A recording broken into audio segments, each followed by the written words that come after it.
മോൻത വലിയ ആശങ്ക വിധിച്ച് വലിയ നാശം വിധിച്ച് തന്നെയാണ് ആന്ധ്ര തീരത്ത് തൊട്ടത്. പക്ഷേ അപ്പോൾ പോലും ഇപ്പോൾ ലഭിക്കുന്ന ഏറ്റവും പുതിയ ബുള്ളറ്റിൻ അനുസരിച്ച് നിലവിൽ ആശങ്ക ഒഴിയുകയാണ്. മോൻതയുമായി ബന്ധപ്പെട്ട വലിയ ആശങ്ക ഒഴിയുകയാണ് എന്നുള്ള ഏറ്റവും പുതിയ റിപ്പോർട്ടാണ് നമുക്ക് ലഭ്യമാകുന്നത്. മാത്രമല്ല ആന്ധ്രാപ്രദേശിലുള്ള റെഡ് അലേർട്ടുകൾ പിൻവലിച്ചിട്ടുണ്ട്.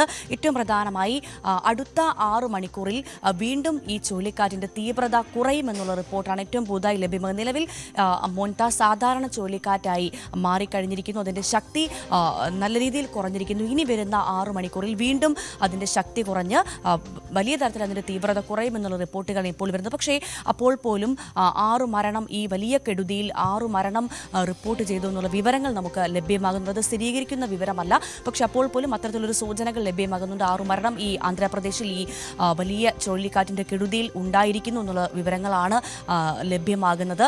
ഏറ്റവും പ്രധാനമായി വലിയ നാശനഷ്ടം തന്നെയാണ് ആന്ധ്രാപ്രദേശിൽ ഉണ്ടായിരിക്കുന്നത്. അപ്പോൾ പോലും എടുത്തു പറയേണ്ട ഒരു കാര്യം എന്തെന്നാൽ കൃത്യമായ മുൻകരുതലുകൾ, മുന്നൊരുക്കങ്ങൾ ആന്ധ്ര സർക്കാരിൻ്റെ ഭാഗത്തു നിന്ന് ഉണ്ടായതുകൊണ്ട് തന്നെയാണ് വലിയൊരു നാശത്തിലേക്ക്, ഒരു തീവ്ര ദുരന്തത്തിലേക്ക് കാര്യങ്ങൾ എത്താതിരുന്നത് എന്ന് വളരെ വ്യക്തമായി നമുക്ക് പറയേണ്ടിയിരിക്കുന്നു. കാരണം അത്രമാത്രം വലിയ മുൻകരുതലുകൾ കേന്ദ്ര കാലാവസ്ഥാ വകുപ്പിൻ്റെ ഭാഗത്തു നിന്ന് ലഭ്യമാകുന്നതിനെ തുടർന്ന് ആന്ധ്ര സർക്കാർ സ്വീകരിച്ചിരുന്നു. ആന്ധ്ര സർക്കാർ മാത്രമല്ല, ആന്ധ്ര, ഒഡീഷ, തമിഴ്നാട് സർക്കാരുകളെല്ലാം സജ്ജമായിരുന്നു, സുസജ്ജമായിരുന്നു. അതുകൊണ്ട് തന്നെയാണ് വലിയ രീതിയിലേക്ക്, വലിയ നാശനഷ്ടങ്ങളിലേക്ക് കാര്യങ്ങൾ എത്താതിരുന്നത്. പക്ഷെ അപ്പോൾ പോലും വലിയ കെടുതികൾ സംഭവിച്ചിരിക്കുന്നു ആന്ധ്രയിൽ എന്നുള്ളത് എടുത്തു പറയേണ്ട കാര്യം തന്നെയാണ്. 43,000-ലധികം ഹെക്ടർ കൃഷികൾ പൂർണ്ണമായും നശിച്ചിരിക്കുന്നു എന്നുള്ള വിവരമാണ് ലഭ്യമാകുന്നത്. അതുമാത്രമല്ല, വൈദ്യുതി മേഖലയിൽ 22,000 കോടിയുടെ നഷ്ടം ആന്ധ്രയിൽ ഉണ്ടായിരിക്കുന്നു. സബ് സ്റ്റേഷനുകൾ, ട്രാൻസ്ഫോമറുകൾ എന്നിവ വ്യാപകമായി തകർന്നിരിക്കുകയാണ് ആന്ധ്രയിൽ.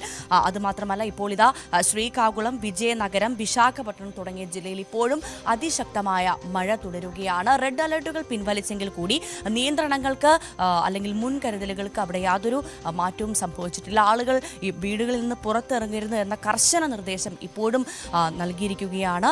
ഏറ്റവും പ്രധാനമായി ദുരന്ത നിവാരണ സേനകൾ പൂർണ്ണമായി അവിടെ സജ്ജമാണ്.